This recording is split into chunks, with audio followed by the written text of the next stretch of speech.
Ассалаумағалейкум ардақты ағайын, эфирде иманым жиғаным бағдарламасы. Біз Көкше еліндеміз. Кешегі ақан сері, балуан шолақ, Кенесары бабаларымыздың ізі қалған бұл жерде. Қазақ үшін ыстық өлке. Ал қазір біз Науан Хазірет атындағы Ақмола облыстық мешіттің алдына тегінен келген жоқпыз. Өйткені бүгінгі бағдарламамыздың бас кейіпкері де облыстың бас имамы Қуаныш қажы Жұмабайұлы.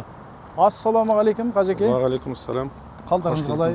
Денсаулықтарыңыз, бала-шағалар аман есен, жұмыстарыңыз бәрі жақсы ма?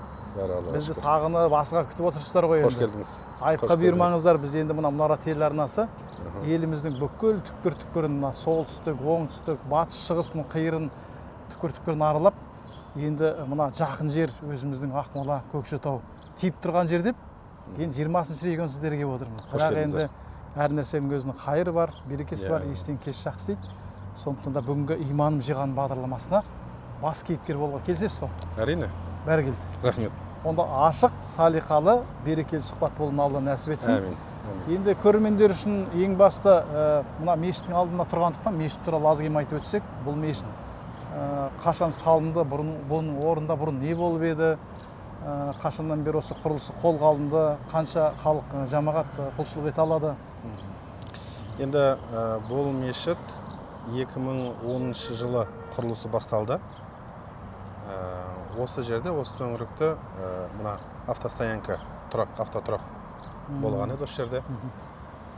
Сол 2010 жылы басталып, 2015 жылдың тамыз айының 15 жұлдызында ашылуы болды. Оған дейін халық қай жерде намаз оқыды? Енді біздің қаламызда көне мешіт бар, мына Ауылбекова көшесінде.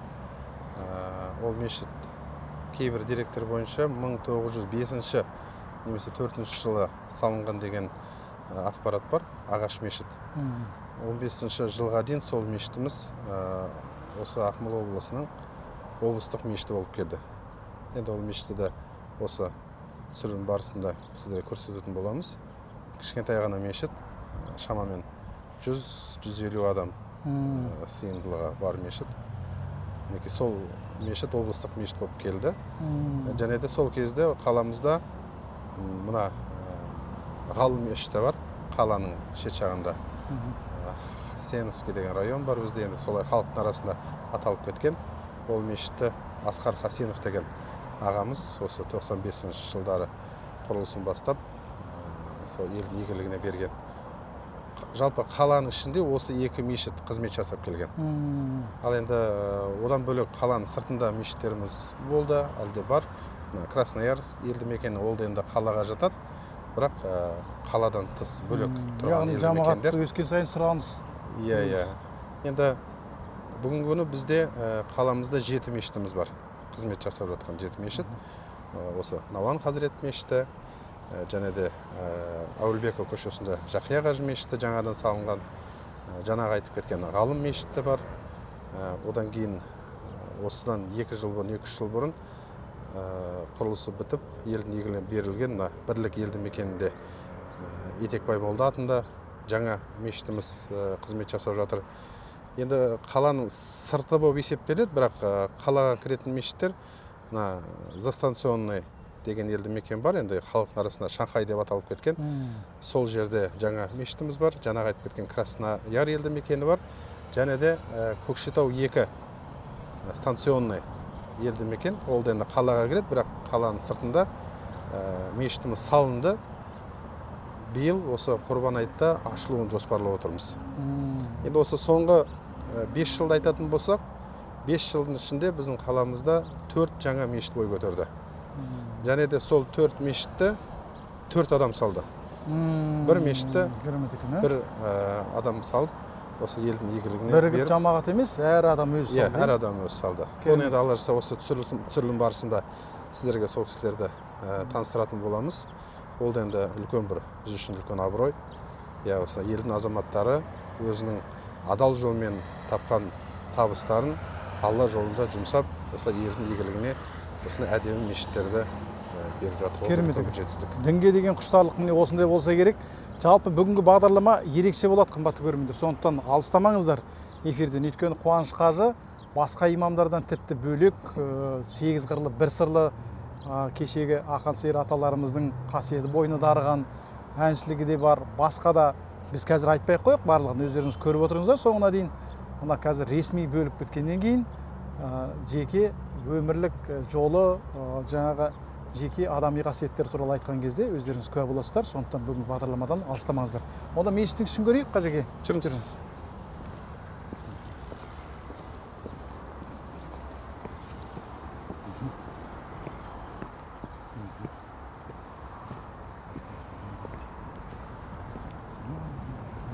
Бисмиллах, Аллах рахмат есіктеріңді аша көр деп ішіне кіріп көрейік. Ал Қажеке, мешітіміз кімнің атында берілген, Науан Хазірет деген кім болған, бабамыз туралы біраз әңгімесі айтып өтсеңіз, халыққа көрерменге жеткізіп. Енді бұл Ақмола облысының орталық облыстық мешіті. Бұл мешіттің атауы Науан Хазірет бабамыздың атында. Одан алдын жаңа мен айтып кеткен Ауылбеков көшесінде көне мешіт сол Науан Хазіреттің атында еді. Осы мешіт ашылғаннан кейін Науан Хазіреттің есімі ауысып осы мешітке беріліп, ал енді сол мешітке Жақия қажы мешіті атауы берілді.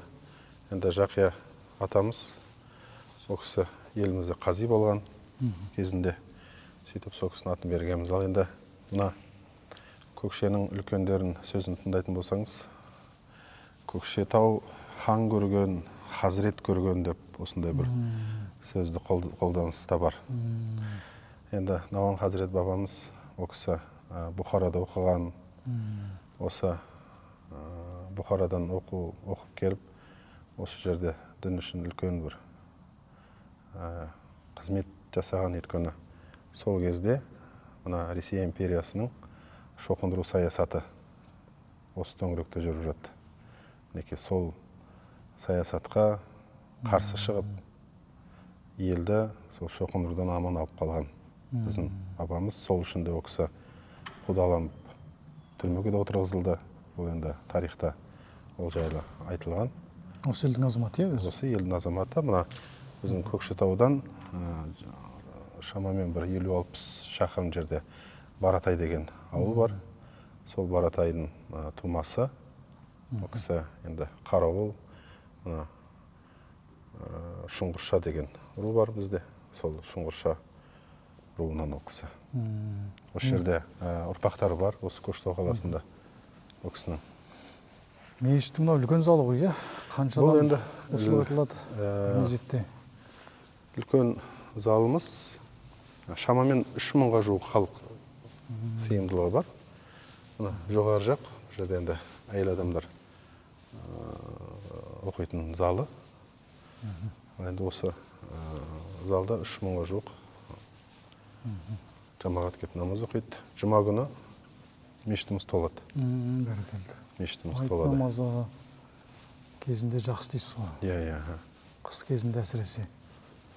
Әр мешіттің біз барғанда өзінің бір жаңағы діни рәсімдер өтетін құлшылық залынан бөлек қатымхана дейді кейбір жақта Құдай ас дейді, жай ғана асхана дейді. Сондай орындар бар ма? Тағы да қандай басқа бөлмелер бар?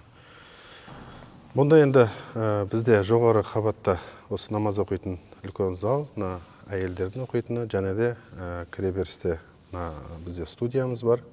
Және де жоғары жақта әкімшілік бөлмелер, о жерде біздің бас имамның, найып имамдардың, және де есепшінің, имамдардың демалатын бөлмесі орналастырылған. Ал енді осы төменгі қабатта, бұл енді цокольдық қабатта бізде асханамыз бар. Екі залымыз бар. Үлкен залда 360 адамға дейін сыйымдылығы. Ал енді кіші зал 120 адамға дейін сыйымдылығы бар. Осында екі залымыз бар. Және де төмен қабатта бізде сырттан, әсіресе жұма күні халық келіп Құран оқытатын бөлме бізде сырттан кіріп қатынайды. Және де төмен қабатта неке залымыз бар. Жастар келіп өз некелерін қияды. Ол енді есігі бөлек орналастырылған. Халық жаңа келіп кіріп шығуына қолайлы болатындай. Жалпы облыста неше мешіт бар? Бізде енді бүгінгі күні мешіттердің саны тіркелген, мына юстицияға тіркелген 88 филиалымыз бар облысқа қарасты. Бізде енді 20 аудан бар. Оның ішінде қала, Қосшы қаласы кіреді, Степногорск қаласы кіреді. Ал енді 200-ге жуық бізде діни қызметкер бар. Жаңа имам, наиб имам, молда, азаншы дегенде 200-ге жуық діни қызметкерлеріміз бар. Кадр тапшылығы бар ма ауылдарда? Енді кадр тапшылығы ол енді әсіресе ауылды елді мекендерде бізде кадр тапшылығы бар. Оны енді жасыра алмаймыз, өйткені өзіңіз білесіз, мына ауылдарымыз бұрынғыдай емес, кішкене құлдырап, халық қалаға көшкеннен кейін, мысалы, бір ауылда 10 үй, 15 үй, сондай ауылдар бар. Енді ол жерде кезінде салған мешіттер бар, намазханалар бар. Енді жастар осы ауданда, қалада қызмет жасағылар келеді. Сондықтан сондай бір ауылда діни қызметкерлердің тапшылығы бізде байқалады. Ондай шағын ауылдарда енді терең білімді, үлкен жаңағы университет бітірген маман емес, сол ауылдың енді аузында кәлимасы бар, Құранды әйтеуір оқи алатын, азан шақырылатын адам болса жеткілікті шығар. Әрине, сол жерде діни рәсім атқарып, азан шақырылып тұрса, жаназасы бар, соны аудандық имамдар өз тараптарынан сол елді мекенде тұратын соған икемі бар адамдарды үйретіп, соған жауапты қылып, сөйтіп атқарып жатқан жағдайлар бар. Жақсы, онда мешіттің басқа бөлмелерін көрейік. Жүріңіз. Вот, Қажекеменен де өзіңіз білетіндей, біздің Қазақстан мұсылмандар діни басқармасының төрағасы, бас мүфтиіміз Наурызбай Қажы Тағанұлының Хазіреттің тікелей ұйытқы болуымен, мұрындық болуымен ашылған Мұнара телеарнасының бүгінде әрбір облыстық өкілдіктерінде өзінің студиясы бар. Бұл телеарнаның болашағы зор, қарқын дамып келе жатқан бір көрінісі. Өздеріңізде де осы студия бар деп естідік. Біз қазір сонда тұрмыз ба? Қазақстан мұсылмандар діни басқармасының төрағасы, бас мүфтиіміз Наурызбай Қажы Тағанұлының тапсырмасымен мына әрбір мешіттерде студия болу керек, және де сол студия арқылы елге насихатымызды жеткізілу керек деген тапсырма болды. Мінекей сол тапсырма аясында біз де осы Науан Хазірет орталық мешітінде осы студиямызды аштық. Біздің мына насихат KZ деген сайтымыз бар. Сол сайт арқылы, діни басқарманың сайты арқылы осы жерде жаңа түсірімдері жасалады. Біздің қызметкерлер, наиб имамдарымыз, имамдар осы жерде күнделікті жаңа тапсырмаға сай уағыздар жүргізіліп, осының барлығы әлеуметтік желіге салынып отыр. Сол студиямыз осы бүгінгі күні өзінің жаңа жұмысын жасап жатыр. Бәрекелді. Онда екінші қабатты көрейік. Мына біздің мешітіміздің екінші қабаты. Мына кіреберісте біздің кішігірім мұражайымыз орналастырылған. Бұл жерде енді көне кітаптар, енді өздеріңізге белгілі, кезінде біздің аталарымыз көбі намаз оқыған, Құран оқыған, әр үйде Құран болған, жаңа кітаптар ескіден қалған. Енді ұрпақтары обал болмасын деп, енді өздері оқи білмегеннен кейін, бұның енді қасиетті екенін біледі. Сосын далада қалмасында бізге мешітке әкеледі осындай көп кітаптарды. Бізде енді бұл тарихи мұра болғаннан кейін, тарихи жәдігер болғаннан кейін, біз осы жерге бір осындай бір бұрыш аштық. Және де халықтан келген барлық осындай көне ескі кітаптарды көрме ретінде осылай осы жерге жасап қойдық. Енді көріп отырғаныңыздай, мынау мінекей Құран. Бұл енді Қазан баспасы. Бұл жердегі кітаптардың барлығы десек болады, 1800-1900 жылдардың басында Қазан баспасынан шыққан кітаптар. Бәрекелді. Мына жақта қандай бөлмелер? Мына жақта бізде енді ас бөлмесі, қызметкерлердің тамақтанатын бөлмесі. Қанша адам жұмыс істейді мешітте? Бізде енді 30-ға жуық адам жұмыс жасайды, шаруашылық қызметкерлер бар, күзетшілер бар, діни қызметкерлер бар. Екі ошақта арнайы дәретхана қызметкерлерге қарастырылған. Осы жерде кешкі уақытта жаңа қызметте кезекте қалған имамдарымыз ебін еркін отырып, тамағын ішіп, шайын ішіп дегендей сондай бір жағдай жасалған. Келесі бөлме бізде қызметкерлердің демалыс бөлмесі. Енді мына қазіргі уақытта жазғы тұрым өздеріңізге белгілі намаз, құптан намазы уақыты кешкіреді, таң намазы ерте келеді. Сондықтан имамдарымыз кезекте, осы кезекші имам мешітте қонады. Сол кезекші имамдарға қарастырылған бөлме. Осы жерде жатып, демалып, жаңа кезекшілігін атқарады. Мына жақта бізде қызметкерлердің наиб имамдарының бөлмесі. Бұл бөлме біздің наиб имамдардың бөлмесі. Рысбек, Нұрлан, Айбек осы мешіттің наиб имамдары. Әрқайсыларының өзінің бағыты бар. Сол бағытқа жауапты. Осы жерде өздерінің қызметтерін жасайды. Осы бөлмеде. Барлық интернетпен жабдықталған, Иә, интернет, компьютер, керек құралдармен барлығымен жабдықталған. Баракелді. Ассаламағалейкум. Бұл бізде наиб имам бөлмесі. Таныстырып кетейін. Нұрлан Абенов, біздің ардагер имам. Кезінде 90-шы жылдардың аяғында Ислам институтын бітіріп, осы жаққа діни қызметке жолдама алып, өзі Қызылорданың тумасы, қақаған қыста, бұрын сондай бір суықты қысты көрмеген, сөйтіп осы жаққа келіп, осы жақта діни қызмет жасап, осы жақта үйленіп, мінекей 27 жыл қызметтік жыл өтелімі бар имамымыз. Осыдан бір жыл бұрын Қазақстан мұсылмандар діни басқармасы төрағасы бас мүфтиіміз ардагер имам деп мына медальмен марапаттады. Бәрекелді. Еңбегің жемісті болсын, Нұреке. Алла разы болсын.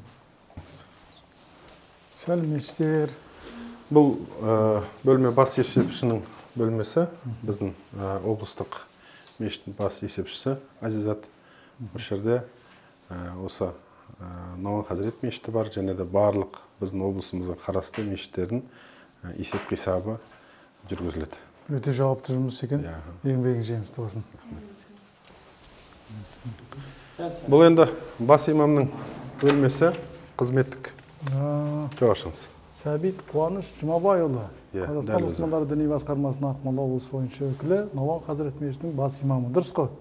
Жақсы, сонда имам бөлмесін көрейік. Бисмилля деп. Бәрекелді. Бұл бөлме енді осы жақын арада ғана күрделі жөндеуден өтті. Енді қазіргі жаңадан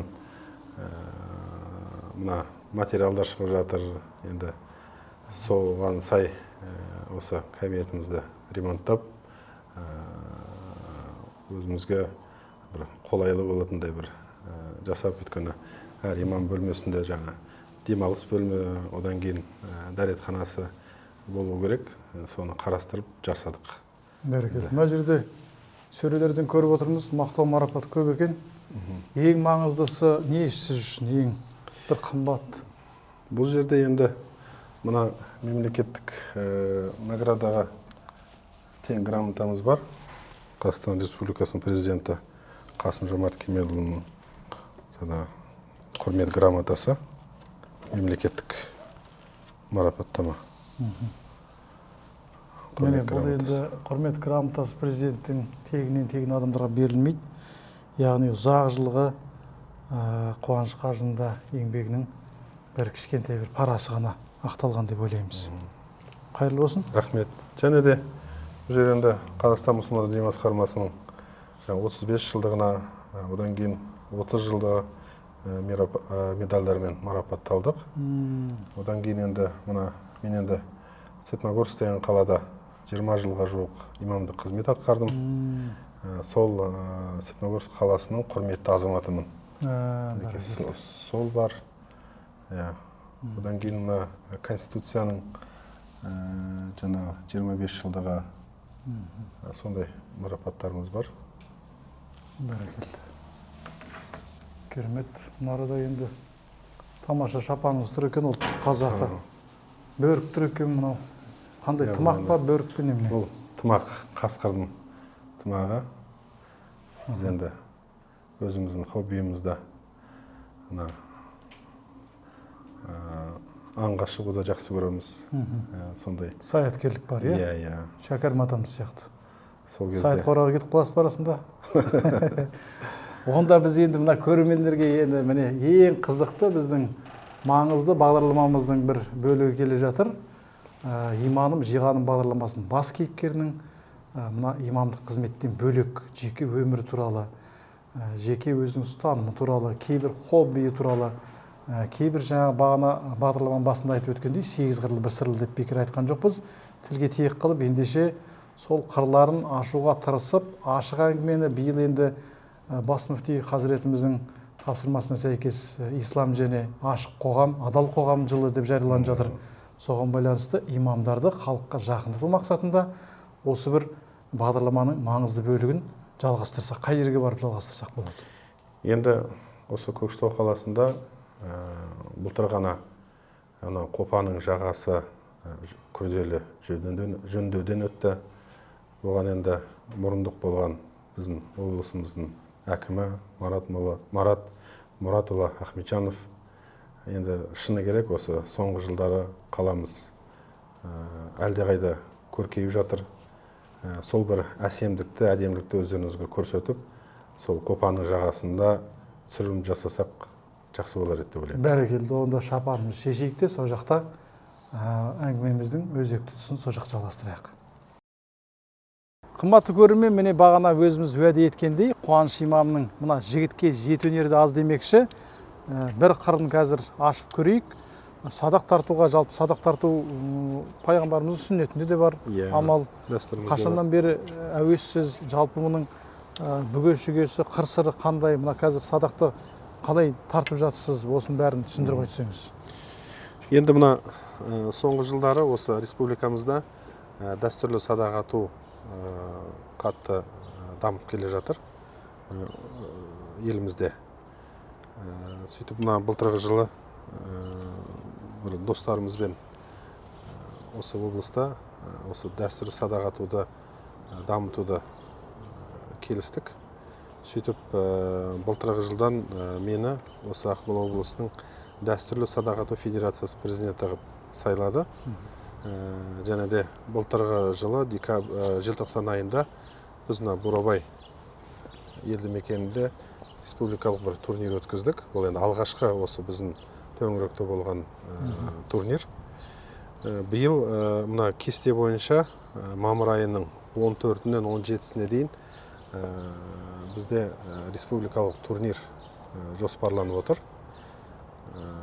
Бұл турнирдің ерекшелігі, енді қазақтың жамбысы бар, қазір атып көрсетеміз. Оның қашықтығы 30 метр. 30 метрден атылады. Сол секілді басқа да түрлері бар, 50 метрден ату бар. Енді біз осы Ақмола облысының өзіміздің бір дистанциямызды ойлап шығардық, ол 300 метр.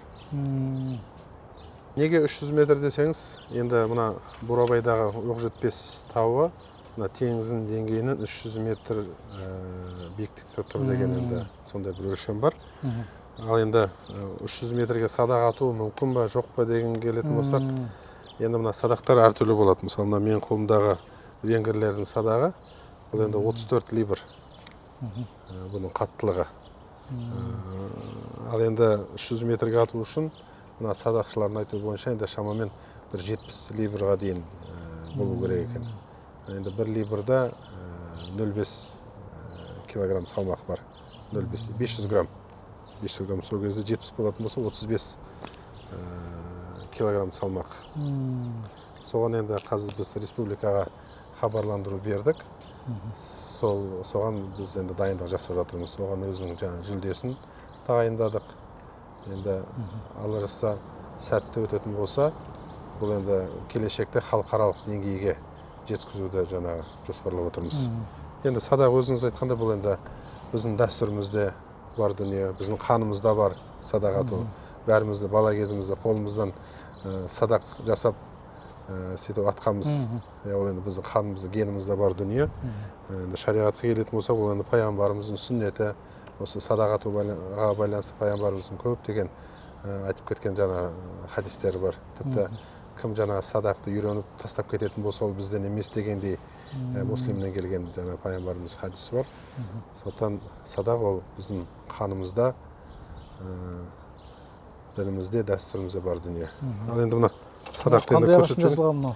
бұл енді венгрлердің садағы ағашын шыны керек зерттемеппіз әлі, бірақ бүгінгі күні енді садақтардың төресі сол жақтан келіп жатыр. Сол Венгриядан келіп жатыр. Әйтпесе енді монғолиялық бар, Қытайдың да садақтары бар, бірақ ең жақсы қымбаты осы бүгінгі күні венгрлерден келіп жатыр. Мынау сабы ғой сонда, иә? Иә, бұл енді мына былай тартылады. Енді атыс мына жебені тарту екі түрлі бар. Ол біздің азиялық тартыс дейді енді бұл. Мына осындай қолда не болу керек, сақина болу керек. Өйткені бұл қолды жаңа қарып жібереді. Және де мына оқты салған кезде несімен ыңғайлы дейік, міне былай ұстаған кезде көрдіңіз ба? Мына ат үстіне келе жатып ыңғайлы. Мысалы сіз былай ұстайтын болсаңыз, ол кетіп қалады. Былай ұстаған кезде ат үстіне келе жатып, осылай кезінде аталарымыз садақты атқан екен. Сөйтіп осы азиялық жаңа оң қолмен атуға болады ма, жоқ сол қолмен ату керек? Мен енді өзім сол ақаймын. Сол үшін сол ақаймен атам. Ал енді бісміллә деп атып көрейік.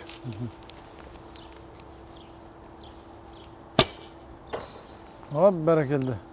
Дөп дейді. Керемет. Міне монтажсыз көрдіңіздер ғой. Монтажсыз А дегенден бисмилля деп тура садақ дөп нысанаға дәл тиді.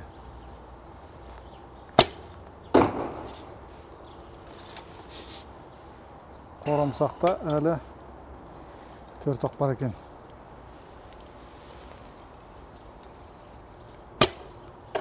Бәрекелді, екеу тиді. Монтаж емес, көрдіңіздер ғой, қымбатты көрермендер. Міне.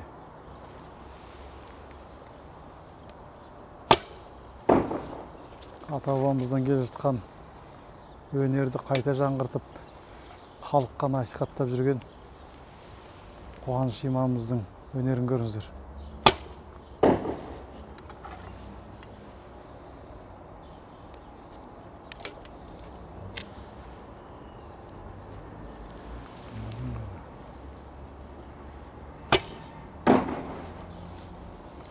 Бәрекелді, міне.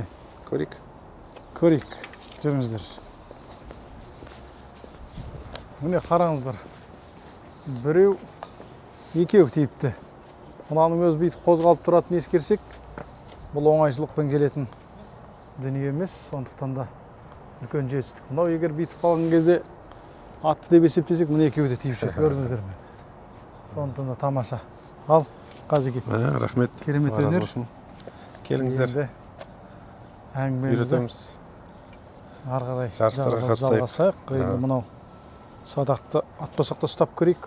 Мына тартудың өзі көрдіңіз бе, қаншама күш керек. Күштен бір әдіс керек екен. Өзінің әдісі бар. Адам біраз үйреніп, ебін білетін болса, әрине ол ер жігіттің. Бес қарудың бірі емес пе? Иә. Бұл енді садақ тағы да бір пайдасы. Бұл неге шыдамдылыққа үйретеді екен. Мысалы, сіз садақты ашумен, одан кейін мына сабырсыздық танытып ататын болсаңыз тимейді. Біріншіден мына көңілдің өзі орнықты болу керек, тартқан кезде мына выдержка дейді ғой, осы ұстау керек. Дірілдемеу керек. Иә. Әбден бір мына қол кетіп қалатын болса, мына жақ кететін болса, садақ өзінің көздеген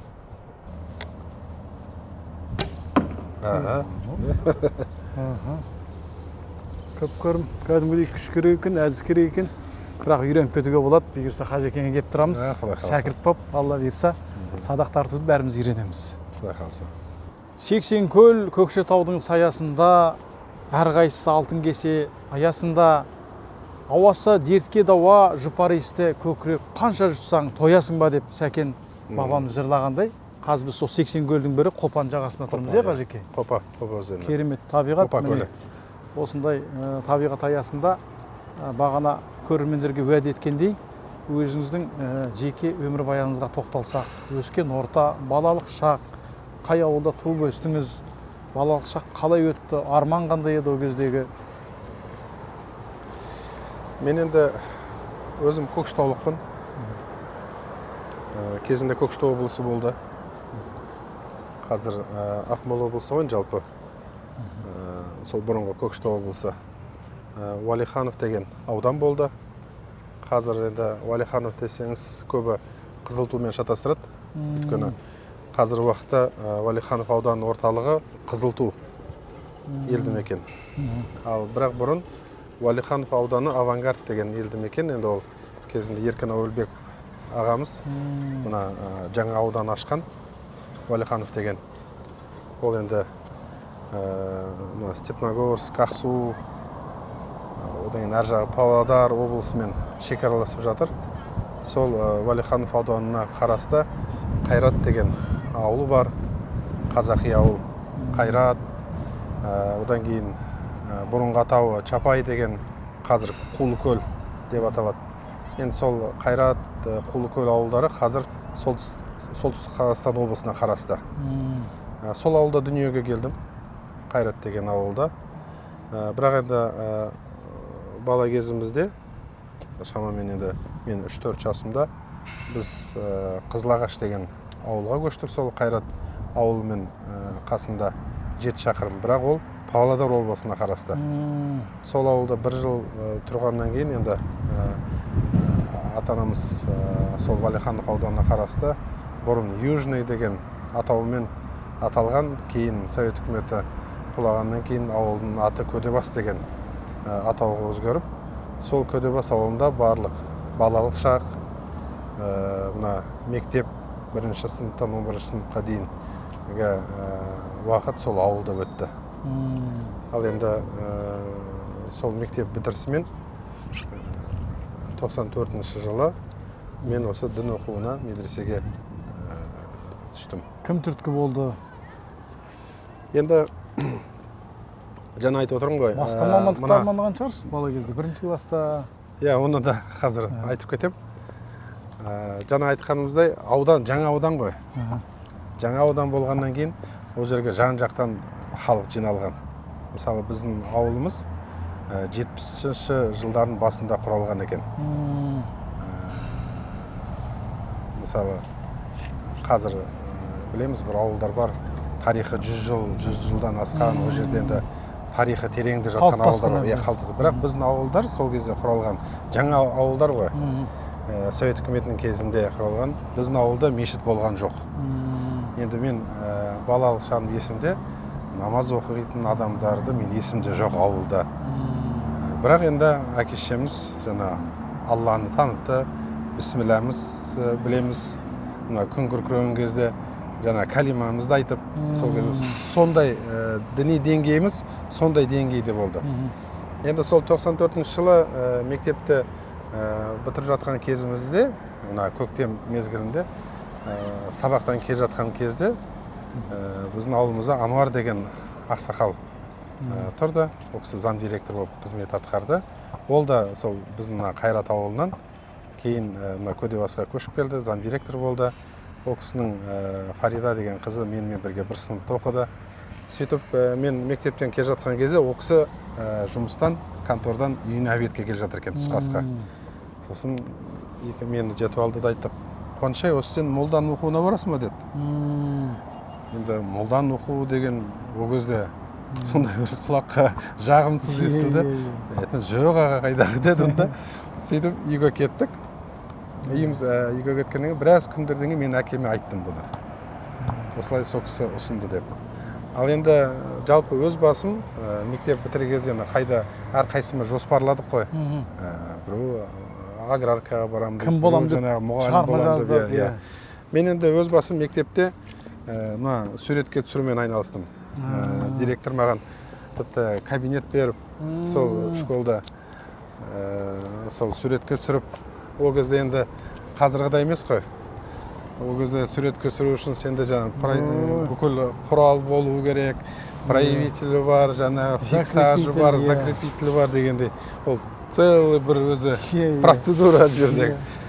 Менен басқа суретке түсіретін ешкім жоқ, бәрі маған келеді, сонымен айналысқам. сол кезде мүмкін бір профессиям фотограф болған шығар. Одан кейін екінші енді ән айтып жүрдік ауылда, мүмкін сондай бір мәдени салаға барам ба деген бір ойлар болды енді шыны керек. Бірақ молданың оқуына, енді сол кезде солай аталды ғой, молданың оқуына бару мүлдем ойда жоқ еді, ондай мүлдем жоқ еді. Ал енді мен сол медресеге барам деп жаңа әкеме айтқаннан кейін, әкем айтты, енді көр, өзің көр, барсаң да болады дегеннен кейін, мен өз басым шештім. Сол кезде енді қызығын айтайын сізге.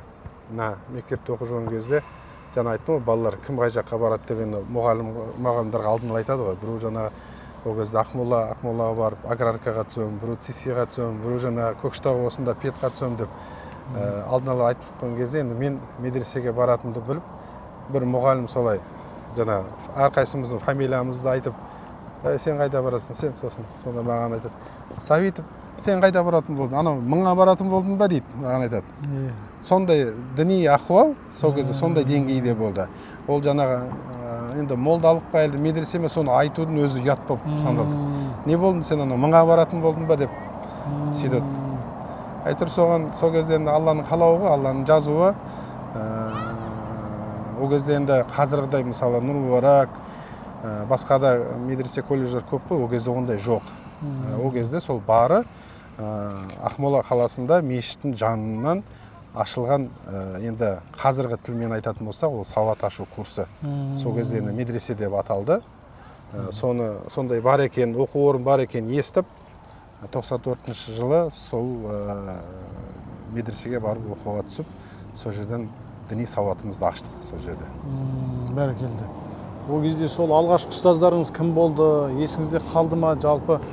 Әрине. Молдалық деген расында кеңестік заманда бір ескіліктің, феодализм, жаңағы надандықтың белгісіндей қылып оқытты ғой, керісінше бізге. Одан қорқытып, шошытып, адамдардың түсінігінде басқа жаңағы түсінік қалыптасқан. Ал енді өзіңіз барып, алғашқы сол медресеге барған кезде енді бұрын естімеген, көрмеген жаңа пәндер, жаңа мысалы әдебиеттер оқыған кезде қандай әсерде болдыңыз? Алғашқы жылы мынау қиындау нәрсе екен, оқымай қойсам бола ма, үйге қайтам ба, қайтадан әнші болам ба деген болған жоқ па? Осыны айтпастан бұрын, сіз жаңа сөзіңіз ұмыт қалмас үшін бір нәрсені айтайын. Жақында ғана болған жағдай. Біз енді мектепте оқығаннан кейін сыныптастарымыз бар. Біз 8 ұл бала болдық. Мен енді 77 жылғымын. Сол біздің мектепті алатын болсаңыз, енді барлығы біздің алдымызда оқып кеткен, бізден кейінгілер, ой, осы 77-лер жақсы деп бізді мақтайды. Өйткені біз әлі күнге дейін сол 8 бала бір-бірімізбен араласамыз, бір-бірімізді қонаққа шақырамыз. Сөйтіп жақында осы Көкшетау қаласына мен шақырған едім ораза кезінде. Сол сыныптастарымды шақырып, мешітті көрсеттік, ауызашар жасадық.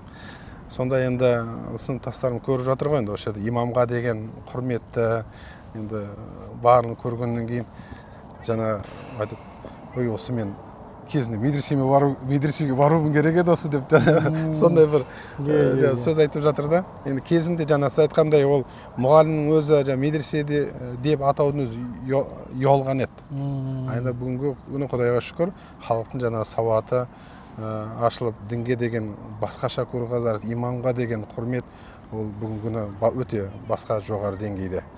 Ал енді медресеге әрине түскен кезде мына Ақмола, ол кезде Ақмола, сол Ақмолаға барған кезде бізге ең алғаш сабақ берген сол кезде Қазақстан мен мына Түркияның арасындағы келісім бойынша Диянет арқылы ұстаздар жіберілді.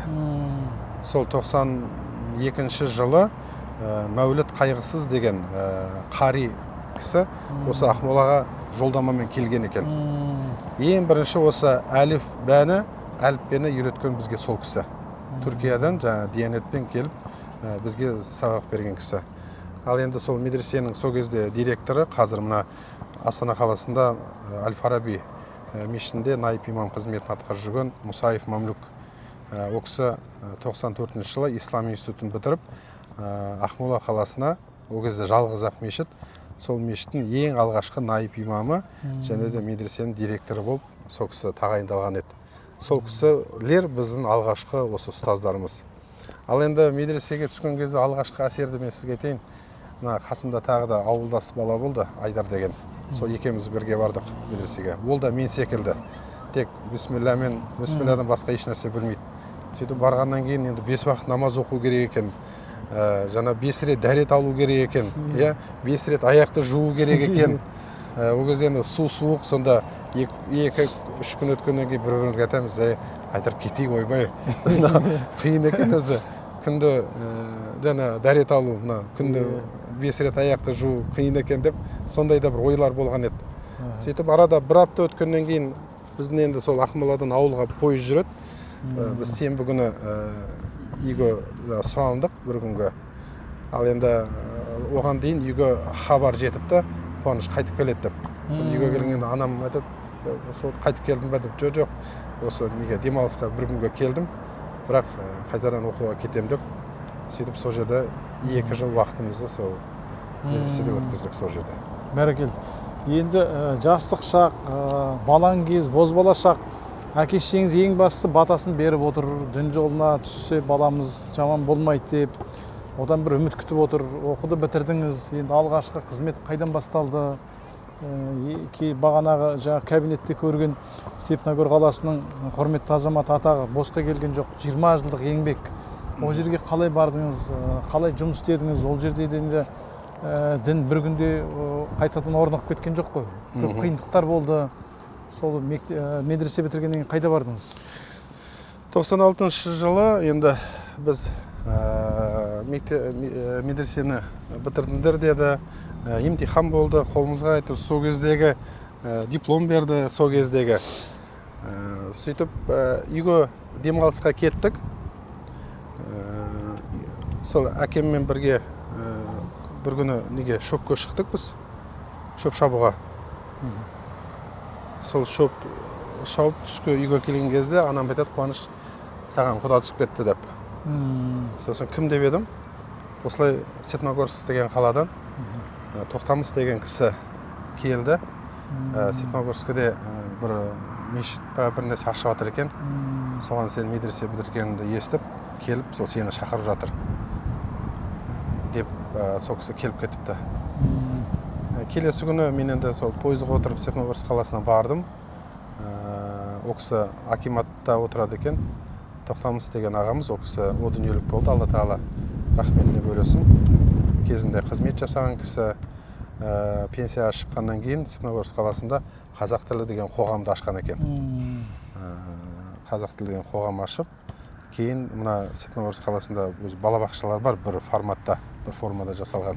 Сол балабақшаның екінші қабатында 3 бөлмелі бір намазхана ашқан екен.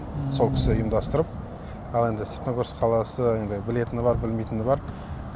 Совет үкіметінің кезінде ол жерде 2% ғана қазақ тұрған. Кейін мына біздің аудан бар, төңіректегі Сілеті, басқа аудандар құлдыраған кезде сол жердегі тұрған қазақтар сол Степногорск қаласына көшіп, қазақтардың саны сонымен ғана көтерілген. Сөйтіп сол Тоқтамыс ағамызға бардық. Ол кісі айтады, енді Қуаныш, енді бір Құран оқиын да естейін деп. Мен енді білмеймін ғой, мүмкін ол кісі Құран білетін шығар деп, ол кісінің алдында жаңағы сондай бір қорқынышпен дірілдеп Құран оқыдық. Сосын айтады, о, керемет, дауысың жақсы екен деп. Сөйтіп ол кісі мақтады. Бірақ әлі есімде, кейін мен ол кісіге айттым. Мүлк сүресін оқығам да. Сол кезде мүлк сүресін оқыған кезде соңғы бір аяттарды шатастым. Соны ойлап отырмын, мына кісі біліп қойды ма жоқ екен деп. Кейін уақыт өткен кезде осы бір 10 жылдан асқаннан кейін айтам, аға, есіңізде ме деп сол кезде. Сол кезде мен шатасып қалып едім, соны сіз біліп қойды ма деп, қатты уайымдаған едім деп сол кісіге бір айтқаным бар да. Сөйтіп содан біз бастадық. Сол кезге сол намазхана, балабақшадағы намазхана. Бірақ сол кезде мешітке келуші үлкен ақсақалдар еді сол кезде. Әлі есімде, мен бүгінгіні мына қазір келіп жүрген жамағаттарға әлі де айтам. Бұрынғы ақсақалдар, олар Совет үкіметінің кезінде өмір сүрсе де, бірақ діндерін ұмытпаған, сол кездегі жамағат үлкен кісілер, жастар жоқ. Жастар кейін келе бастады, 2000 жылдары ғана келе бастады. Сол кездегі ақсақалдар, Құран білетін, намазын білетін ақсақалдар біздің бір 15-20-25 ақсақалдар еді. Сол алғашқы менің жамағатым сол кездегі. Сөйтіп балабақшадан бастадық.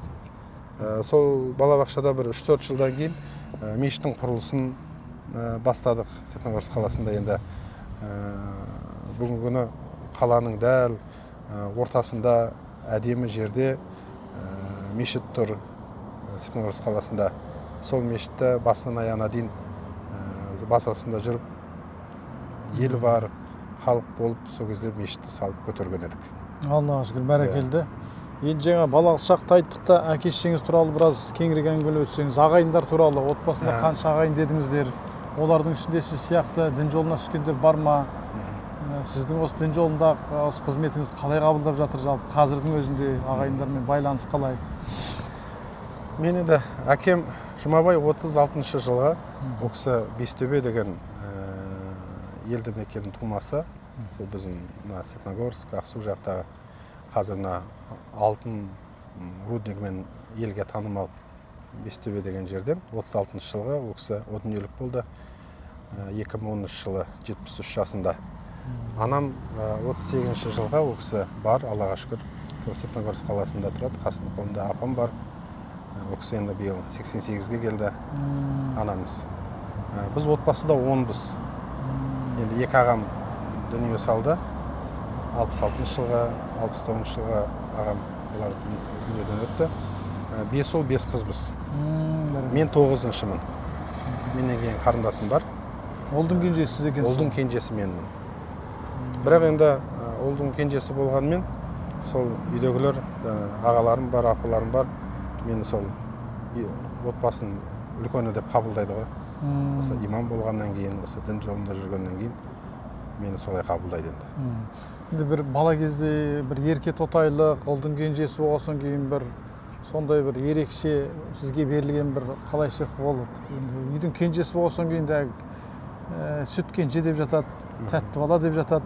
Ондай бір атақтарыңыз болды ма? Ерекше бір сондай бос тауып еркелеп өстіңіз бе? Еркіндік сезіндіңіз бе? керек, мен енді ұлдардың кенжесі болғаннан кейін әкем мені жақсы көрді. Бірақ енді әкем мінезі өте қатал болды.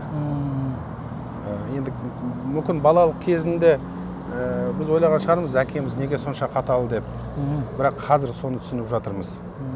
Ол біз енді осындай деңгейге жеткеніміз, біздің жаңағы сондай бір тәрбие алғанымыз сол әкенің қаттылығынан екен. Әкеміз еркелете де білді, бірақ біз, мысалы, анамыз әкең айтам десе болды, біз тік тұрамыз. Немесе әкең кел жатыр десе болды, біз тік тұрамыз. Сондай деңгейде болдық. Қуаныш деген атыңызды кім қойды екен? Қуаныш дегенді әкем қойған болу керек. Неге? Өйткені мен 28 желтоқсанда дүниеге келдім, үйде. Сол Қайрат деген ауылда анам үйде туылыппын, ауруханада емес, үйде. Енді сол кезде әкем ауданнан Урал мотоцикл алып кепті. Сол мен туған күні. Ол кезде Урал мотоцикл деген ол үлкен бір дүние. Одан кейін енді жаңағы сиыр заулаштыр дейді. Сонда әкем мына жақтан мотоциклмен келіп жатыр үйде. Сөйтіп үйде бір қуанышты, сондай бір жағдайлар болып жатқасын, сол қуаныш деп қойыпты енді. Айтулар бойынша. Желтоқсан болса боранда болған шығар ол кезде. Енді әрине ол кезде. Бораннан бара алмай қалды ма? Бірақ соны бүгінгі дейін әлі мен таңғалам. Мысалы, Уәлихан ауданы мен Қайраттың арасы 180 шақырым. Әкем сол кезде мотоциклмен сол ауданнан ауылға келген екен. Желтоқсан айында. Желтоқсан айында. Ол кездегі қыстары қазірғыдай емес, мысалы. Қандай борандар бар, аяздар бар сол кезде. Әкеңізде онда бір батырлық бар екен. Мотоцикл батыр 180 шақырымды борандатып келген болса. Керемет. Есімді айтып отырғаным, Қажеке, есімге қаншалықты мән бересіздер? Қазір енді өзіңізде бала шағаңыз бар. Балаларыңыздың есімдері кім, оны кім қойды?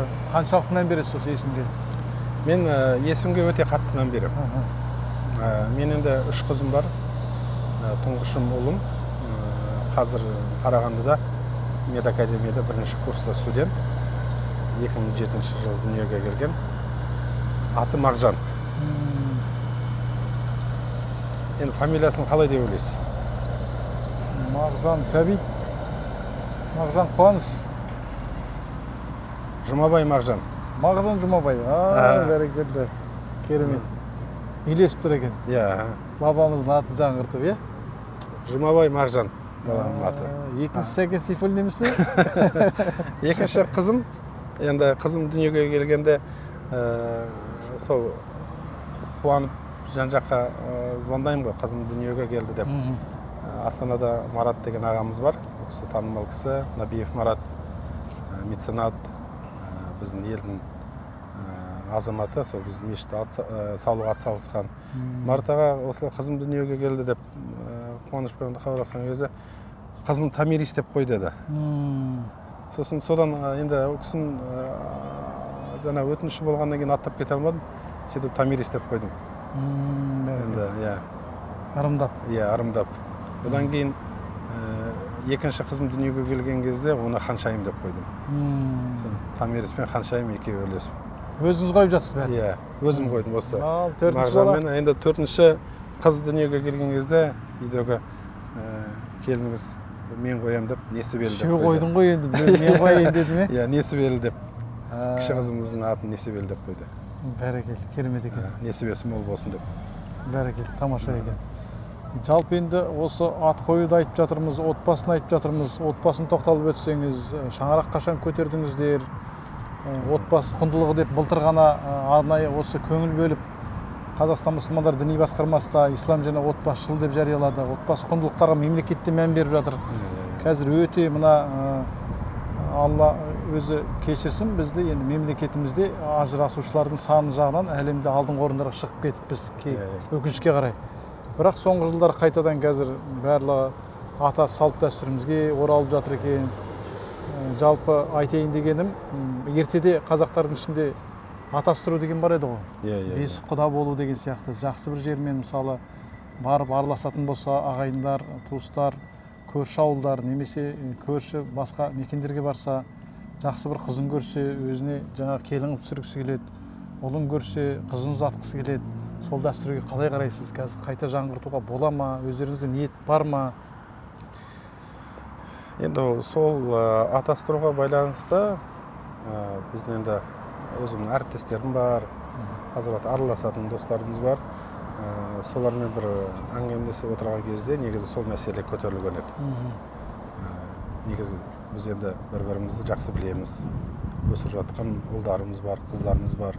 Біз енді басқа жаққа қызымызды бермейік. Бір-бірімізбен құда болайық. Бір-біріміз жаңа балаларымызды атастырып үйлендірейік деген сондай бір мәселе қозғалған. Негізі ол дұрыс деп санаймын. Енді практикада бар ма таныстардың ішінде сондай құда өсткандар? Бар, бар.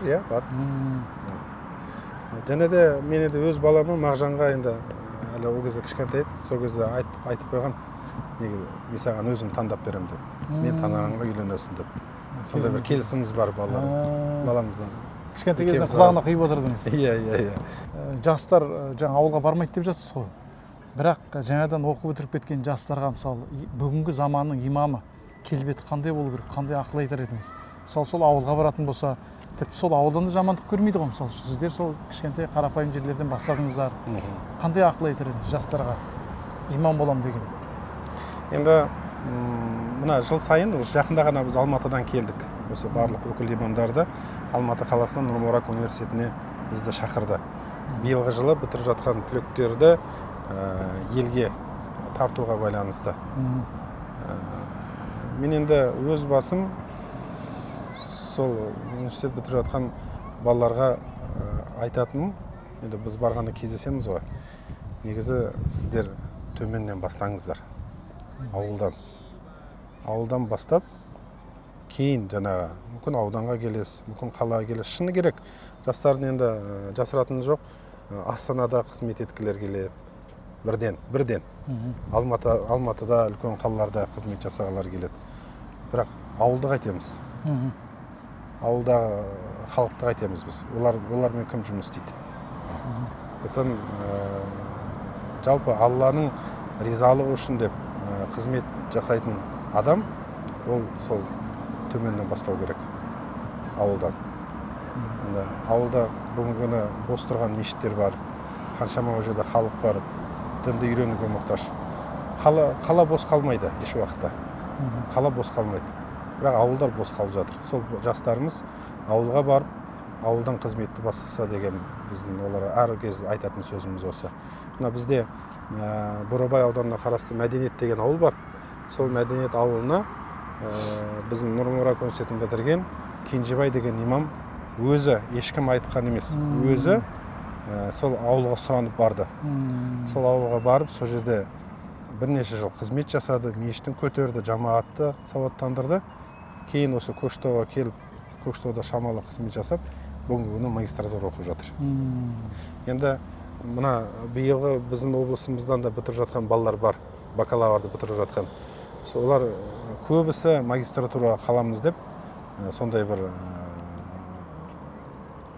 жоспарлы құрып қойған. Мысалы, былтырғы жылы біз Нұрмұрат университетіне барған кезде, есімде мына Оралдан дін істер басқармасының басшысы келген еді. Ол жігіт сол Нұрмұратты өзі бітірген екен. Сонда мынандай бір кеңес айтқан: сендер бакалаврды бітіргеннен кейін имамдық қызметке барыңдар. Сол имамдық қызметті бірнеше 1-2 жыл жасап, кейін магистратураға келіңдер деп айтып еді. Мен мысалы соны қолдаймын. Ол 4 жыл дінді оқығаннан кейін сол оқығанын біраз тоқу керек. Елді көру керек, елдің деңгейін көру керек. Кейін өзінің жаңағы кемшіліктерін, қай жағы осал, соны анықтағаннан кейін бар магистратураға түсу, ол тіпті жақсы еді. Мысалы, біз енді осы жерден Нұрмұрат университетіне жібереміз де, біз шамамен жоспарлап күтеміз ғой. Осы 4 жылдан кейін осы бала келеді, осы баланы мына жаққа жоспарлап. Бірақ ол бала магистратураға қалып қояды, немесе сол жақта жүріп ой өзгеріп, басқа бір қызметке кетіп қалып жатады. Ол да мысалы біз үшін қиын. Ал енді мысалы мемлекет грант беріп жатыр.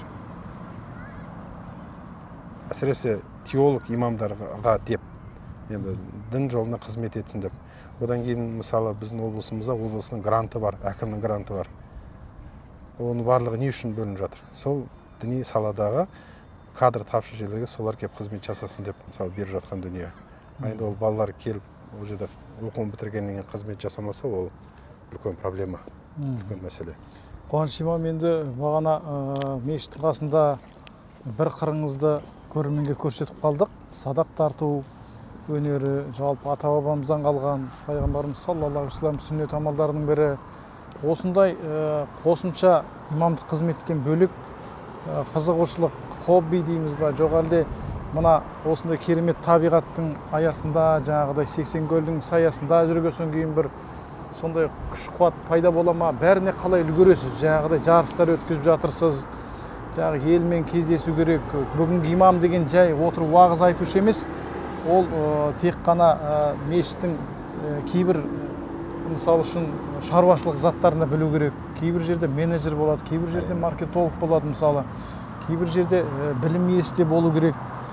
Соның барлығын алып жүруге қаншалықты уақыт табасыз, және отбасыға да көңіл бөлу керек. Енді әкеңіз жан жәннатта болсын, марқұм болып кетті, анаңыз бар екен. Онымен де дидарласып, арасында сұхбаттасу керек. Қаншалықты осы анаңызға барып тұрасыз, айына ма, жылына ма, неше рет барасыз? Жоқ, телефонмен күнде сөйлесесіз бе? Бәріне қалай уақыт табасыз? Хоббидің барлығын қосып айтатын болса. Ол қызығушылық қайдан туды жалпы мына? Жаңағыдай жілік шағу болсын, қалғаны болсын. Енді менің бір әдетім, мүмкін бірлер дұрыс істер, бұрыс істер, жақында ғана тиктокқа көп салмайтын да мен.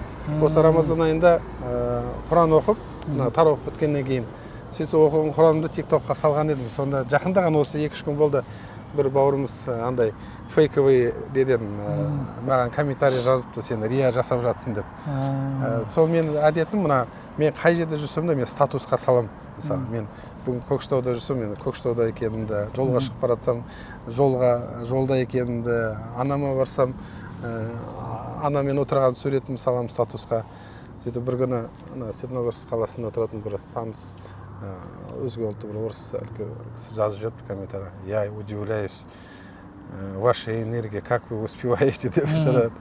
Ан жақта жүресіз, мына жақта жүресіз деп жада сөйтіп сондай комментарий жазып жүріпті. Енді мойнымызға осындай бір қызмет, осындай бір жауапкершілік Алла тағала жүктегеннен кейін енді Алла өзі қуат береді. Сондықтан енді де үлгеруге тырысамыз.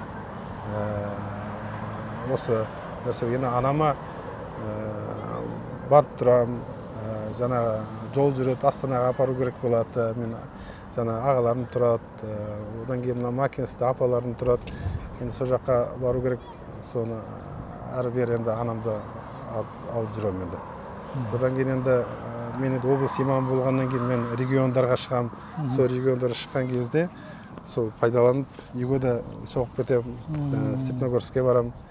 Сөйтіп соған енді шама шарқымызға қарай уақыт тауып үлгеруге тырысамыз. Ал енді өзімнің жалпы енді хоббиіме байланысты жаңа әкем балықшы да, әкем балықты өте жақсы көретін. Мүмкін сол нәрсе өзіме дарыған шығар, балық аулауды жақсы көремін. Бірақ қармақпен аулайсыз ғой? Иә, қармақпен да аулаймыз. Қазір енді құралдар көп қой. Бірақ енді осы қызметке келгеннен кейін шыны керек кішкене уақыт тапшы. Бірақ кейбір кезде енді бір уақыт бола қалған кезде бізде енді көлдер көп қой. Мына Жүкей бар, бұл жерде Озерный деген ауылдар бар. Мына Атбасар жақта бізде жақсы көлдер бар. Сол жаққа барып енді мына миды демалдыру үшін сөйтіп балыққа да шығып тұрамыз. Балық аулауға. Бәрекелді.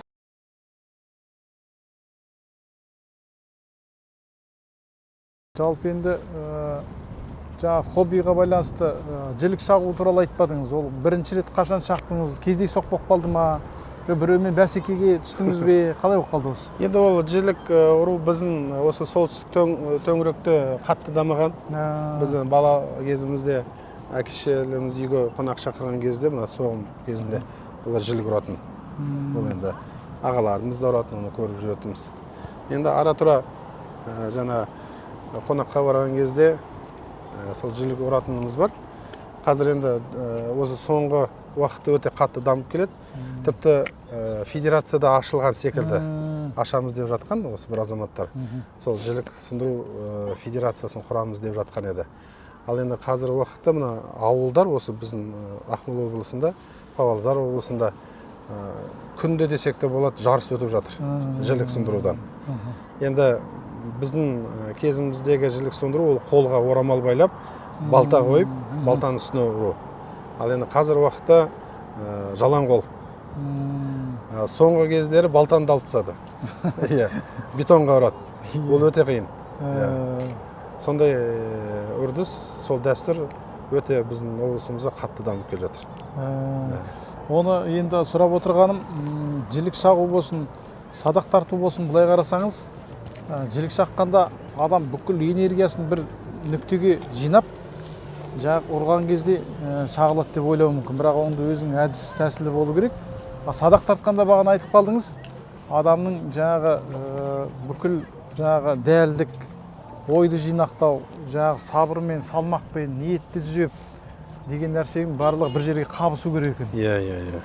Мүмкін осы садақ тартудың өзі, жілік шағудың өзі сабырлыққа тәрбиелеп жатыр ма сізді? Оған дейін енді сабырсыз болдыңыз деп айта алмаймыз. Жалпы осы ашуды қалай тізгіндейсіз? Ашу кеп қалған кезде не істейсіз бірінші? Ашу келген кезде енді ашу келген кезде жаңа пайғамбарымыздың хадисі бар ғой. Тұрсаң отыруың керек. Ол болмаса жаңа дәрет алуың керек деген. Енді жалпы енді ашусыз адам болмайды. Бірақ енді ашудың өлшемі әр адамда әр түрлі. Енді мен өз басым енді қатты өзі бір момын деп айта алмаймын. Шыны керек мен бір нәрсені дұрыс жасамай жатса, мен енді шыны керек ашуланамын. Мінез бар дейсіз. Мінезім бар. Ұрсып тастасам мүмкін. Ұлтқа қызмет ету мінезден дейді енді. Біздің алаш көсемдері Әлихан атамыз дінге қызмет етуде мінезден шығар.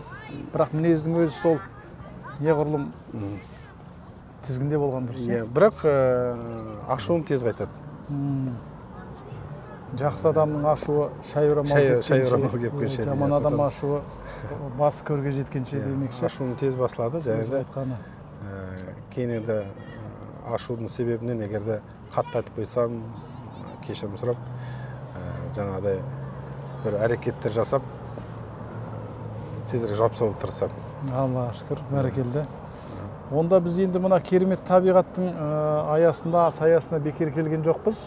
Біздің енді мұнара телеарнасының көрермендері аса күтіп отырған шығар. Өткен жол Каспийдің жағасында бір керемет ән тыңдағанбыз. Мынандай табиғатта тұрып енді ән айтпау, бір әудемеу дегенше ұят сияқты. Өзіңіз жақсы көретін қандай бір дәстүрлі әндерді білесіз. Жалпы жиі сол әндерді кітап, әдебиет оқып тұрасыз ба? Қандай кітап оқыдыңыз соңғы жылдары? Сосын көрермендерімізге бір кәдесі келетінде сол бағдарламамыз соңында. Мен енді бір жағдайды айтып кетейін, жақында ғана болды. Жаңа сұхбатымда айттым ғой енді, мектеп оқып жүрген кезде ән айттым деп. Ауылдағы кісілер мені содан таниды. Мына медресеге 94 жылы 1 августта тамызда біз бардық оқуға. Сөйтіп 25 тамызда біз ауылға қайтып келдік. Өйткені ауылда жаңағы кластасының ағасы үйленіп жатқасын той дегесін тойға келдік. Енді ол кезде той білесіз ғой, жаңағы ауылда палаткада ағаштан үстелдер құрастырып сөйтіп той басталды. Тойды жүргізіп жатқан тамада бейтаныс адам, біздің ауылдық емес. Бірақ енді көрініп тұр, өте бір жоғары деңгейде өткізіп жатқаны. Кейін енді ауылдың 6 ауызы бар ғой. Ал енді кім айтады деген кезде бәрі маған көрсете бастады. Қуаныш айтады деп. Сосын домбыраны қолға алып, ол кезде Мейрамбек Беспаевтың өлеңі жаңа алғашқы махаббат деген. Соны орындап бердім. Сонда сол тойды жүргізіп жатқан кісі маған айтқан еді, есімі кім бауырым? Қуаныш, жақсы, керемет, өнерің жақсы екен. Егер де өнер жолың болатын болсан, Көкшетаудан мені тауып аласың деді. Осылай сөйледі. Сол енді айтқан сөзі құлағымда қалды. Кейін имамды қызмет жасап жүрген кезде мына Ақжүніс деген бағдарлама болды ғой. Сол кезде Мейрамбек пен Тоқтар қонақ болды. Ал енді Ақжүніс аяқтаған кезде бір әнші шығып өлең айтатын еді, есіңізде ме? Сол кезде Рамазан Стамғазиев шығып Дариға Дәуренді айтты. Ол 2000 жылдардың басында. Сол кезде сол Дариға Дәуренге ғашық болдым өлеңге. Кейін уақыт өте Рамазан Стамғазиевтің басқа да ойламаңдар жігіттер деген әнді өте тамаша орындады. Сол өлеңдерді көп тыңдайтын. Соның себебінен шығар бір ой келді. Осы Рамазанды Степногорға бір шақырайшы. Бір үлкен бір концерт жасап, қазақтың кішкене бір дәстүр арқылы рухын көтерейін деп. Енді өтірік емес, Музарт, жігіттер тобы, соларды Степногорға қаласына әкеп концерттерін ұйымдастыруға көмектескем. Сондай жаңағы ой келген кезде бір таныстарым арқылы Рамазан Стамғазиевқа шықтық. Ол кісімен сөйлесіп, гонорарымен келісіп, 12 жылы осы сәуір айында концертін ұйымдастырдым. Әкімге кіріп, осылай түсіндіріп айтып. Сол концертін жақсы өткіздік, аншлаг болды. Біздің мәдениет сарайына 620 адам сияды екен. Бұрын ауылда клуб болды ғой. Сол клубқа халық көп жаңа сыймаған кезде орындықтар кіргізуші еді ғой. Сол сияқты біздің қаладағы мәдениет сарайына халық сыймай жатыр, сырттан орындығы кіргізіп жатыр. Ал енді неде есікті ашып жауып тұрған елі контролерлер, басқа өзге ұлттың адамдары, олар таң қалады. Сөйтіп үлкен бір аншлаг концерт жасағанбыз. Сол концерт аяқталғаннан кейін жаңа қонағасын берген кезде Рамазан Стамғазиев өзімен бірге оқыған Қажыбай деген азамат туралы айтты. Осындай сендердің елдікі, біздің Қайрат деген ауылдың қасында Декабрь деген ауыл бар. Сол ауылдың тумасы екеуміз бірге оқығанбыз, бір комнатада жатқанбыз. Ол Қажыбай мына бір өлеңді орындап, неге оқуға түсіп кеткен. Қайрат Байбосынның шәкірттері екеуі. Сонда деп маған соны айтқан, енді біздің елдікі дегеннен кейін мен жаңа жадымда қалды сол Қажыбай деген кісі. Кейін осы Көкшетауға келген кезде енді сұрастырдым. осы осында Қажыбай деген кісі бар. Енді ол кісіде бір серілігі бар, сондай мықты азамат екен, халық таниды деп. Бірақ 17 жылы келдім, 3 жыл кездеспеппіз ол кісімен. Күнде мына пандемия кезінде Саян деген досым хабарласады, Қуаныш Қажы ағам қайтыс болды деп. Сөйтсе сол кісі, жаңа Қажыбай деген кісі қайтыс болыпты. Сосын енді үйіне барып, оң жаққа қойып, кейін туысқандары елге қоямыз дегеннен кейін мәйітті елге алып кетті. Мен де енді артынан шықтым, жаназасына қатысам деп. Сол кешке қарай мына Степногорск қаласынан әрі ғой енді. Ойладым, жаңа үйге барып қонып, таңертең намаз ашқам деп. Сол ауылға бара жатқан кезде ауылдағы жаңағы класстасым маған бір зат тапсырған, осы жерден ала келші деп. Сөйтіп сол затты беріп жатқан кезде айттым, осындай Қажыбай деген қайтыс болды, соның жаназасына баратын деген кезде. Ол кезінде біздің ардақтың ағам тойын өткізді ғой сол деп сөйлейді. Жаңағы маған айтқан. Өнер жолын қуатын болсаң, Көкшетауда мені тауып аласың деген сөйтсем сол кісі екен. Кезінде 94 жылы. Соны осы өткен аптада Қажыбай 20 сәуірде 60-қа келді. Осы жерде апасы тұрады, сол апасы қонағасын беріп үлкен концерт жасады. Соған Рамазан ағамыз келді, Рамазан Стамғазиев. Енді арада 12 жыл болатын болса, 14 жыл өткен, ол кісі есінде қалмапты мен. Сөйтіп сол кезде сол уақиғаны Рамазан ағамызға айтып, есімізге түсіріп, біраз өткен кеткенде еске алғанбыз. Сол енді Дариға Дәуренді былай орындайтыным бар, егерде болса сол Дариға Дәуренді айтуға болады. Бәрекелді. Оған домбыра немесе бір бұдан да сұлу табиғат керек болса, сонда Бурабайға барайық. Қалай қарайсыз? Болады, Бурабайды айтайық, қымбатты көрермендер. Сонымен бағдарламамыздың бұдан да қызықты бөлігі, Алла бұйырса, Бурабайда жалғасады.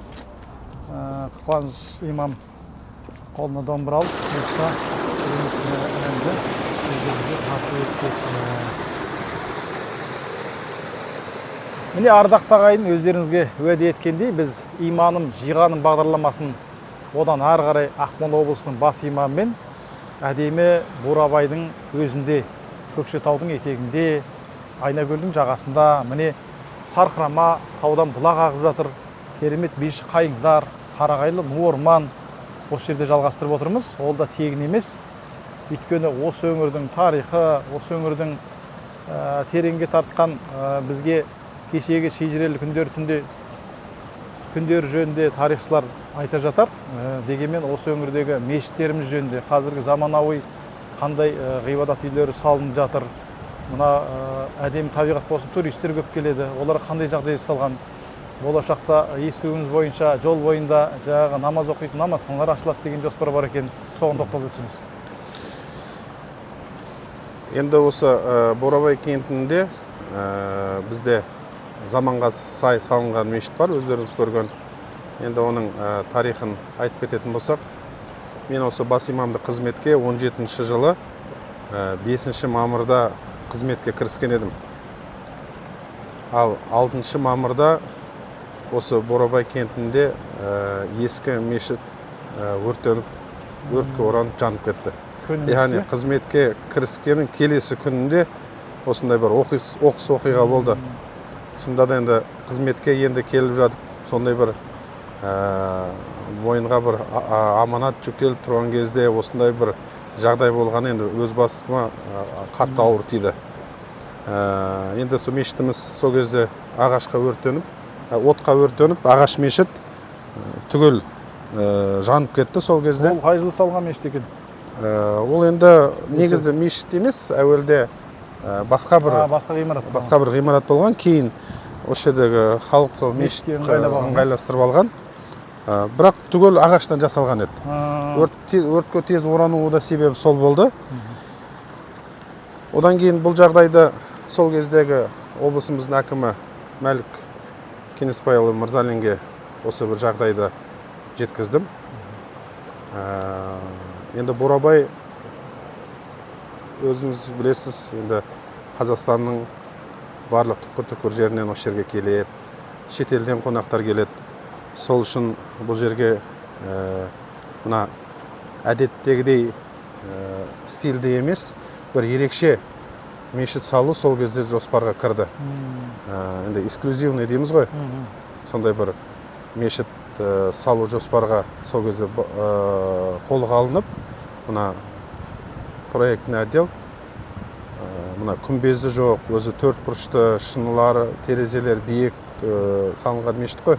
Сөйтіп осы бір жоба жасалып, 7 айдың ішінде осы мешіт құрылысы басталып бітті. Шыны керек, енді бүгінгі күні осы Бурабай кентіне демалуға келген халық осы мешітке кірмей қоймайды. Келіп, сол мешітті тамашалап, намаз оқитындар сол жерде намазын оқып, намаз оқитындар үшін барлық жағдай жасалған. Дәретханасы бар, ішкі жаңағы класс сыныптары бар, әйелдер, ерлер залы.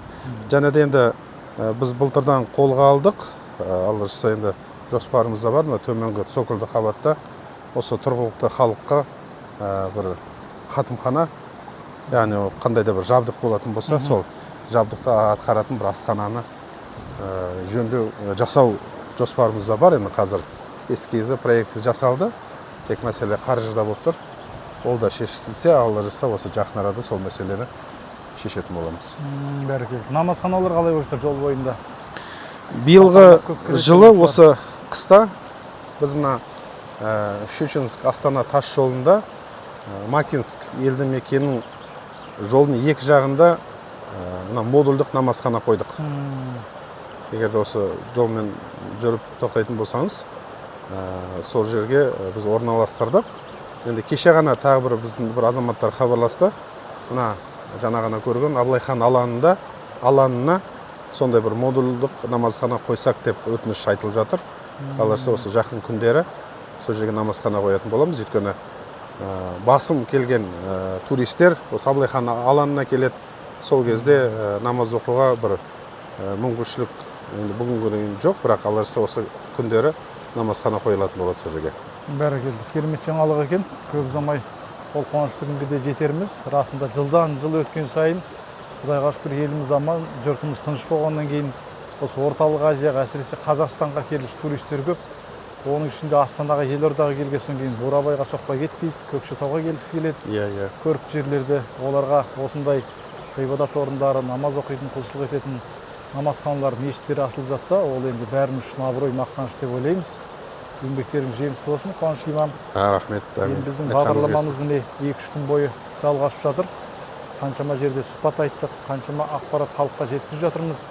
Енді осы әдемі бағдарламамызды соңында ауылдың алты ауыз деп мұндай керемет табиғатта тұрып, бір шумақ, бір екі ауыз әнмен аяқтасақ деген ұсыныс бар. Қалай қарайсыз? Енді сіз маған қосылатын болсаңыз болады айтуға. Бәрекелді. Мен екі жиренді айтамын негізі, жақсы. Екі жиренді айтайын онда. Сіз басқасында айтыңыз. Сіздікі қандай ән? Енді тамаша табиғатта тұрмыз. Табиғат туралы айтсақ болады. Мына Мейрамбек Беспаевтың жақсы бір орындап жүрген әні бар. Сөзі Мұқағали Мақатаевтікі. Осы табиғатты тамашалап, әдемілеп, суреттеп айтқан бір өлең бар.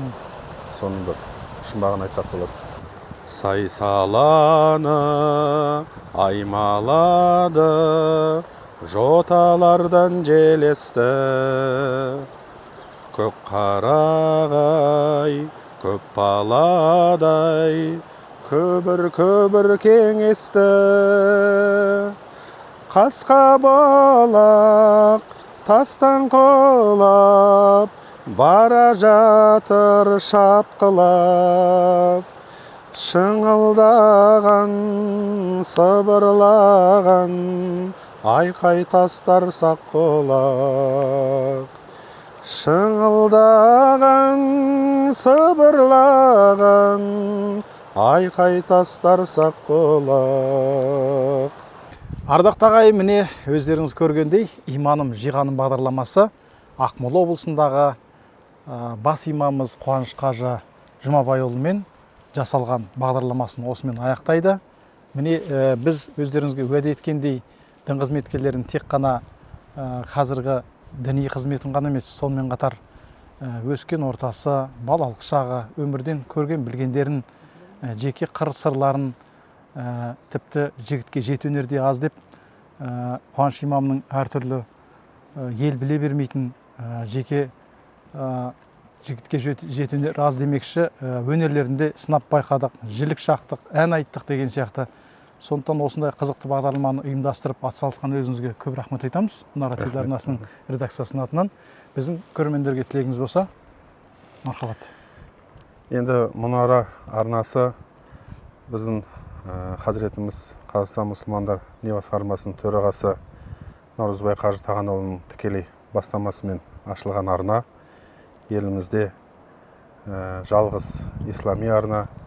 Және де осы арнада өзіңіздей кәсіби маман қызмет жасап жатқанына үлкен бір жетістік деп ойлаймын. Сондықтан Хазіретімізге Алла разы болсын деймін. Осы арнамыз дами берсін. Енді Хазірет үнемі айтып жүреді. Осыдан 2 жыл бұрын Хазіретіміз мына Монғолияға сапар шеккен кезде сол делегацияда мен өзім де бар едім.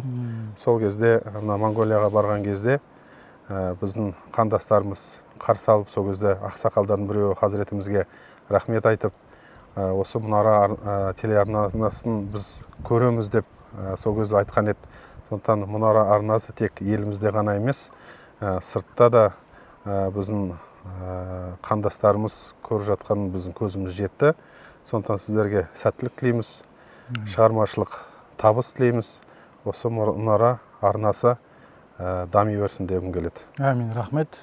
Бізге де осы неше күн алтын уақытыңызды бөліп, арнайлап сұхбат беріп, әртүрлі қызықты оқиғалар, өмірден көрген білгендеріңізді көпшілікпен бөліскеніңіз үшін алғыс айтамыз. Расында да Мұнара телеарнасы бүгінде тек қана еліміз ғана емес, еліміздің аймақтары ғана емес, еліміздің аймақтарында өкілдіктерде міне өзінің жеке студиялары бар, филиалдары бар. Ақмола облысында да осы филиалдың жұмысын көріп, ризашылықпен үлкен көңіліміз көтеріліп қалды. Еңбектеріңіз болашақта да жемісті болсын. Әмин, рахмет. Дінімізге Алла Тағала үстемдік берсін, күш қуат берсін, ел аман жұрт тыныш болып, тек қана осы еліміздің абыройлы үлкен шараларын атқаруға ізгі жолда Алла Тағала қайырлы берекелі ғұмыр берсін деп тілейміз. Баршаларыңызға, назарларыңызға рахмет, қымбатты көрермендер. Міне иманым жиған бағдарламасын, осындай қызықты бағдарламаларды жіберіп алмаңыздар, Мұнара телеарнасынан алыстамаңыздар. Осымен хабарымыз аяқталды. Сау сәлемет болыңыздар.